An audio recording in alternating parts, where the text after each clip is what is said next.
Good morning, it's nice to be with you. You're very honoured this morning to have Mrs. Richardson here. She doesn't normally do this. Must be something to do with the heat. Well, there you go. And by the way, stop complaining about the heat. I was at the Scottish Open yesterday on the east coast of Scotland, and play was suspended for 3 hours because of fog and rain and mist, and it was horrible. But there we go, such is life. Some people might say, well, it serves you right for going to golf. We're going to turn to the scriptures this morning then to Hebrews, the book of Hebrews, first of all, chapter 1.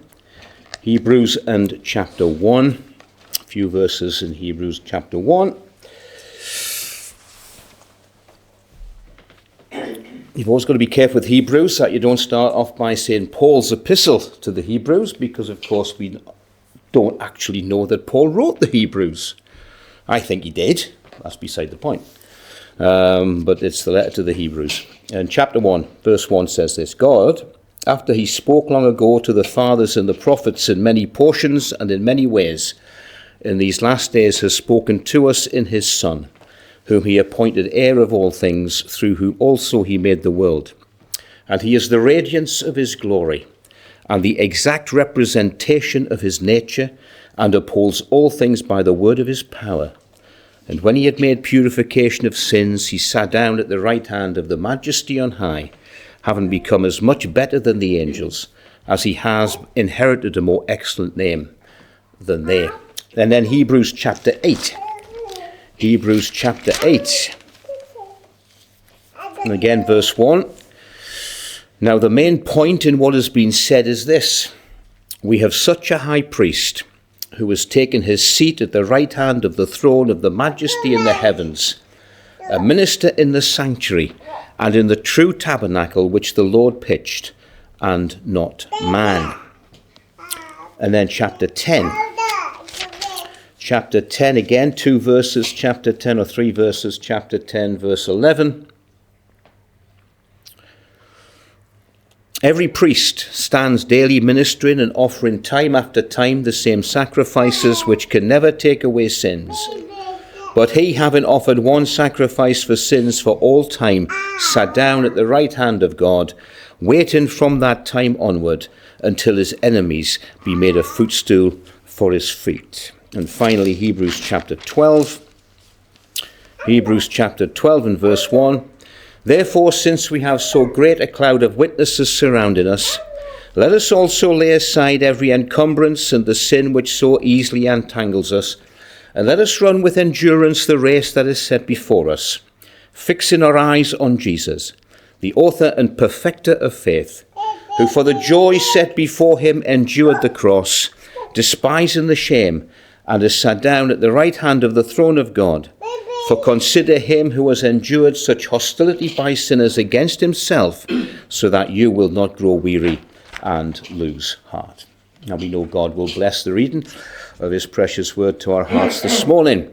Now there's 4 things in common with the readings we had. I'm sure you picked it up. It's the 4 occasions in Hebrews that the writer speaks about the Lord Jesus now sitting at the right hand of the Majesty on high. And that's the wonderful thing this morning. We're coming to remember the one who now sits in glory, in majesty, at the right hand of God. And of those 4 occasions, let us just think about those for a few minutes this morning. First of all, in chapter 1, it comes after the writer starts off, and we know that one of the themes of the book of Hebrews is the fact that Jesus is better than. He's better than the angels. He's better than Moses. He's better than the tabernacle. He's better than the sacrifices. It's all about Jesus being better than. That's the theme really going right through the book of the Hebrews. And he starts off right at the very start. God spoke long ago to the fathers and the prophets in so many different ways. But now, in these last days, has spoken to us in his Son. And then he gives 7 strands, seven things about the Lord Jesus. He says, holding up 5. 7 things about the Lord Jesus. And that's how the writer starts. 7 things of glory to do with the Lord Jesus. Somebody's called them 7 strands of glory. First of all, he says he's appointed heir of all things. The Lord Jesus is the one who is the heir. And the wonderful thing is this, as we gather this morning, that the Bible tells us that we, as Christians, are now heirs of God and joint heirs with Christ. How wonderful is that? How can we not rejoice in that this morning? We've been appointed the one who is joint heirs with Christ, because he is the one who is heir of all things. Through also he made the worlds. He's the co-creator of the universe. We're remembering one this morning, our Saviour, our Lord, who was also in there right at the very beginning. In fact, before the foundation of the world, he existed. And he's the co-creator of the universe. He's the radiance of his glory. The Lord Jesus is the one who expresses the whole glory of God. Even as he walked on this earth for 33 years, he glorified God. He could say right towards the end, before going to the cross, I have glorified you on the earth.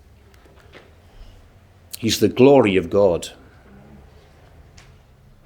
He's also the exact representation of his nature. I like this, the New American Standard Bible version. He's the exact representation of his nature. All that God is, he is. And he never stopped being God, even as he walked on this planet. He was always God. Never stopped being God. He came as a man, born of a virgin. He was sinless, harmless, undefiled, separate from sinners. He is the exact representation of his nature. As the Authorized Version says, he's the express image of his person. He demonstrated to mankind what God is like and who God is. And then he says he upholds all things by the word of his power. The idea is by the spoken word of his power. The whole planet exists because he keeps it going. That's why a Christian never needs to worry about climate warming, global warming. Never has to worry about what's going to happen to this planet, because the Lord Jesus keeps the whole thing going. It spins on its axis now, not necessarily because of physics, because he keeps it going. And he does it by the spoken word of his power. The power of the Lord Jesus. And then he finishes off with this. And when he had made purification for sins, he sat down. So despite all of that glory associated with the Lord Jesus, and yet he sits down at the right hand of the Majesty on high this morning, not because he's the exact representation of God's nature, not because he's the fulgence of all his glory, not because he's the co-creator of the universe, not because he upholds all things by the spoken word of his power. He sits at the right hand of God this morning because he has made purification for sins. He sits as the purifier of sins this morning. It was what he did at the cross that brings him to the right hand of the Majesty on high this morning, because he accomplished at the cross everything that God asked him to do. Everything the Father gave him to do, he accomplished. And so, because he's made purification of sins, he sat down at the right hand of the Majesty on high, being made so much better than the angels. He's obtained a more excellent name than they. As the purifier of sins, he sits down this morning. But then we come to chapter 8 and we have it again. And this time it's not so much as the purifier of sins he sits down. He says, again the writer says, now this is the main point. We have such a high priest who has taken his seat at the right hand of the throne of the Majesty on heavens, a minister in the sanctuary and in the true tabernacle in which the Lord pitched and not man. Now we can't go into any detail here this morning. We haven't got the time. But here he sits as a permanent high priest. There's a man at the right hand of God this morning who is our great high priest, and we need to be so thankful for that. Because without him sitting there as our great high priest, we would be in big trouble. Because he's the advocate. He's the man who stands between God and men. And for the Christian this morning, the fact that he sits as our great high priest, we can come this morning knowing that he will take everything that we are and he pleads our case before the throne of God. What does the hymn writer say? Before the throne of God above, I have a strong, a perfect plea. A great high priest whose name is love, who ever lives and pleads for me. He pleads our case. As Christians this morning, if we sin, the Bible says, we have an advocate with the Father, Jesus Christ the righteous, the man who sits at God's right hand as our great high priest. We're able to come into God's presence this morning because of that. You go back to the Old Testament. You go back to the rules and regulations given by God to the nation of Israel. And the high priest could only go into the very holiest of all once a year. Once a year, the high priest would go into the holiest of all. And he would go in on behalf of himself and behalf of the people. We, this morning, who, by the way, Peter calls us a heavenly priesthood and a royal priesthood, that's us. We can come into the very presence of God this morning. That's why when we come gathered like this, we come with reverence, we come with an attitude of humbleness. But it's only because of what he's done. And because he sits in heaven this morning as our great high priest. And then you come to chapter 10. And he sits again. And what did we read? Every priest stands daily ministering. You see, every priest, when they came into the presence of God and when they did their official duties before God in the Old Testament, they would come and they would stand ministering, and they would come up constantly. Constantly. There were sacrifices being made all the time. Again, the hymn writer says, not all the blood of beasts on Jewish altars slain. There was lambs slain. There was bulls slain. There was turtle doves. There was blood shed every single day in the tabernacle. As the priest made offering for sin, they would stand constantly. Well, the wonderful thing is this, what we read was that every priest which stands daily ministering and offering time after time the same sacrifices that can't take away sin, he, having offered one sacrifice for sin, is sat down at the right hand of God. For all time, one sacrifice has been made. 2,000 years ago at Calvary. We come this morning to remember the one who, if we're believers this morning, we can say, he loved me and gave himself for me. And he sits. But not only that, it goes on to say, having made that one sacrifice for sin, having sat down at the right hand of God, he's waiting. He's waiting for that time onward until his enemies be made the footstool of his feet. So not only does he sit this morning as the one who's the purifier for sins, not only does he sit at the right hand of God this morning as a permanent high priest, but this morning he sits as a prospective victor. He's waiting until his enemies are made the footstool of his feet. How wonderful is that?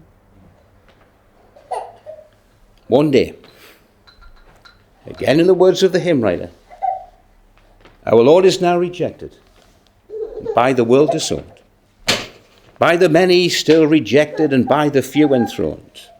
But one day he shall come in glory, in power from on high. There's a crowning day coming, by and by.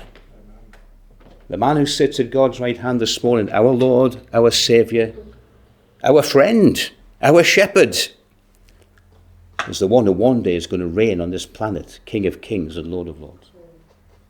He's waiting till his enemies are made the footstool of his feet. At the cross, Satan thought he'd had the victory.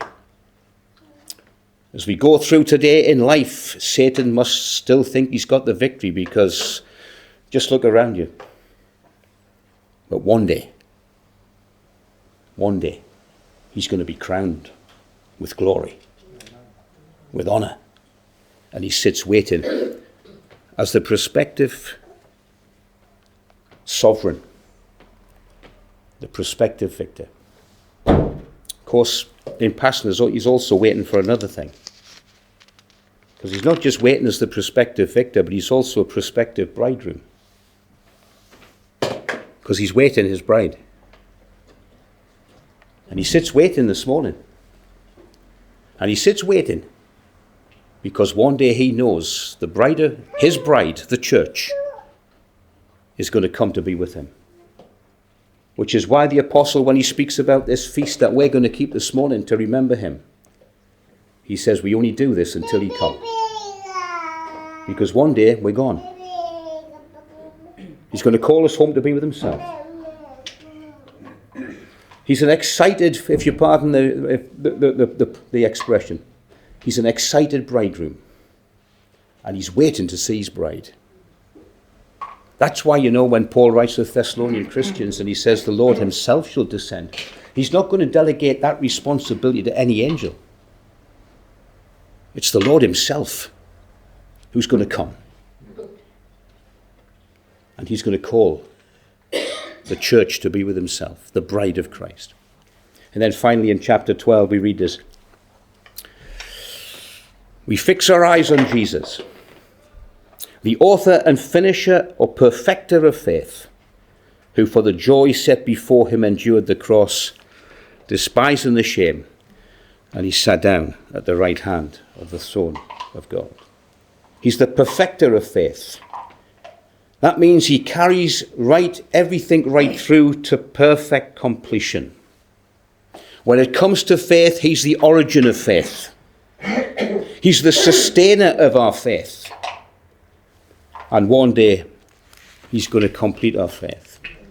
Paul writes to the Philippian Christians and he says this, I am confident of this very thing, that he who began a good work in you will perfect it until the day of Christ. We look off unto Jesus. In one sense, this is a very practical thing for Christians today, because that's who we look to, because he's our perfect example. It's interesting that the writer speaks about, in verse 1, a great cloud of witnesses surround us. That's what you've got in chapter 11. The great chapter of faith, of men and women of faith. They're a great cloud of witnesses. Somebody said to me this morning, did I watch the match? There was 70, 80,000 people in that stadium watching. That was a great cloud of witnesses. This is far greater than that. This is millions of people who have gone before, who are witnesses to your faith and mine today, as we live today for God's glory. He's sitting at the right hand of God this morning. This is who we've come to worship. This is the one who's going to fill our thoughts this morning for the few minutes that we have. He's the one who sits at the right hand of the Majesty and High this morning. He sits in glory because he's the purifier of faith. He sits in glory this morning because he's our permanent high priest, our permanent great high priest. He sits in heaven this morning as the prospective victor, having once and forever paid the penalty of sin and been the perfect sacrifice. And he sits in heaven this morning at the right hand of God as our perfect example. He's the perfecter of our faith, the origin of our faith. It's only through faith we came to him in the first place. He sustains our faith every single day as our high priest with the Holy Spirit within us. He sustains our faith every day, and one day he's going to complete it. And he's going to present us faultless before his Father. Hallelujah. What a Saviour.